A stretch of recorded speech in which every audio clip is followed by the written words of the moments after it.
You highlight the health risks associated with pregnancy versus birth control, such as the pill, not to mention the economic risks that we know happen for, through pregnancy. It's obviously one of the most incredibly fraught times that we could be talking about this subject. So why do you have abortion in a book about periods? Yeah, well, so we used to call abortion, menstrual management, basically. It was a way to bring on a period. And so I think that,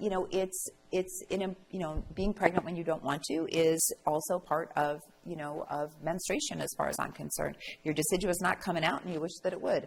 So I wanted to include it in there because I'm hoping that there'll also be, people who've never thought about abortion reading the book. So it might help them think about it in different ways. Think about the impact of what having legal abortion has done for maternal mortality in countries. The maternal mortality when abortion is illegal is stunningly awful.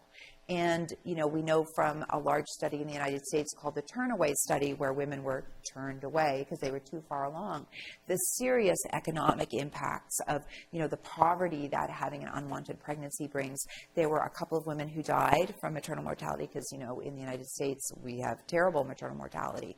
But, it's really important that the concept of abortion is introduced early as if it's no big deal. Because it isn't a big deal. And it should be, free and available to everybody. The ability to choose your reproductive path should be a human right. And we are losing that in the United States. And I guess my message to everybody in Canada would be is that you are always a hairbreadth away from losing that. So be very, very careful about who you elect. Because if a politician mentions it once in passing, they've been thinking about it for 10 years.